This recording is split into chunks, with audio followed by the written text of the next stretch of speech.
In public speaking, a good introduction will capture an audience's attention, while a bad introduction can turn an audience against the speaker. An attention getter is the device a speaker uses at the beginning of a speech to capture an audience's attention and make them interested in the speech's topic. Typically, there are 4 things to consider when choosing a specific attention getter. First, appropriateness or relevance to audience. Second, purpose of speech. Third, topic. And fourth, the occasion. First, when selecting an attention-getting device, you want to make sure that the option you choose is appropriate and relevant to your specific audience. For example, if you're giving a speech on family units to a group of individuals over the age of 65, starting your speech with a reference to the television show Gossip Girl may not be the best idea because the television show may not be relevant to that audience. Second, you need to consider the basic purpose of your speech. There are 3 basic purposes you can have for giving a speech: to inform, to persuade, and to entertain. When selecting an attention getter, you want to make sure that you select one that corresponds with your basic purpose. Remember, one of the basic goals of an introduction is to prepare your audience for your speech.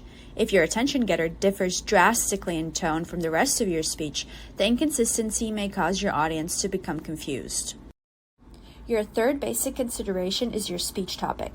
Ideally, your attention-getting device should have a relevant connection to your speech. Imagine if a speaker pulled a banana out of his pocket and yelled, "Free banana!" and threw it at the audience in the beginning of a speech about poverty in the US. While this may clearly get the audience's attention, this isn't really a good way to prepare an audience for a speech about food desert issues. The last consideration involves the speech occasion. Different occasions will necessitate different tones or manners of speaking. For example, a persuasive speech about death and dying shouldn't be happy and hilarious. An informative speech on the benefits of laughing shouldn't be dull, dreary, and depressing. When selecting an attention getter, you want to make sure it sets the tone for the speech. So let's take a look at some examples of ways to gain audience's attention. The first attention-getting device to consider is a direct reference to the audience.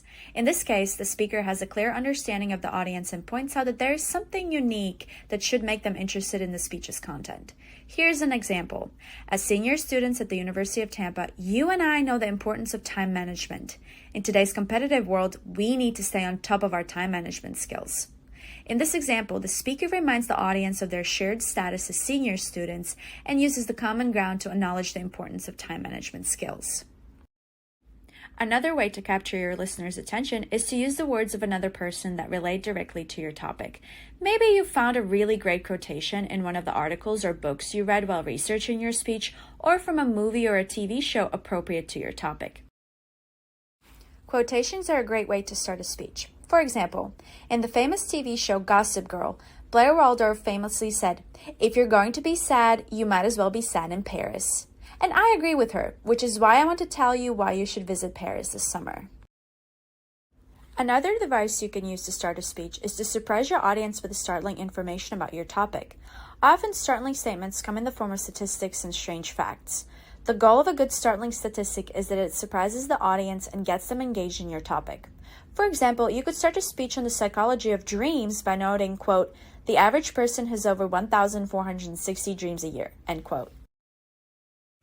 However, make sure your statement is a fact and not just something user 10345 tweeted randomly at 2 a.m. Another strategy for getting your audience's attention is to ask them a question. There are 2 types of questions commonly used as attention getters: response questions and rhetorical questions. A response question is a question that the audience is expected to answer in some manner.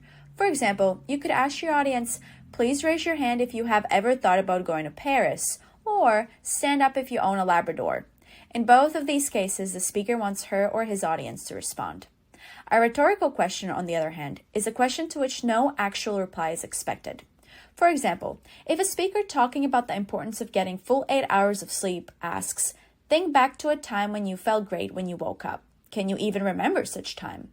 In this case, the speaker does not expect the audience to answer the question, but rather to think about the question as the speech goes on. There are many other ways that you can gain your audience's attention. However, this video outlines just a few. If you have any other questions, please visit the Center for Public Speaking at the University of Tampa on the 2nd floor of Furman Center for the Arts. You can book an appointment on Instagram at @UTampaSpeech. Good luck!